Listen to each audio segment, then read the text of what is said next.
This video will show you how to perform steering angle sensor calibration using the Smart Diagnostic system. The procedure in your vehicle will be the same as in this video. Plug your SDS into DLC, then confirm your vehicle and VIN. First, select Workshop Tools.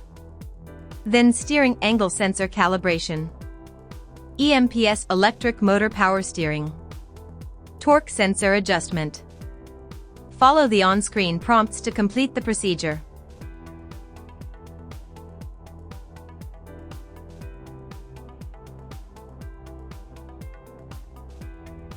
Adjustment completed. That's how to perform steering angle sensor calibration.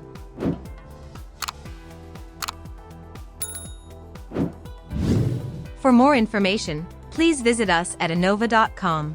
Find the problem, fix the problem.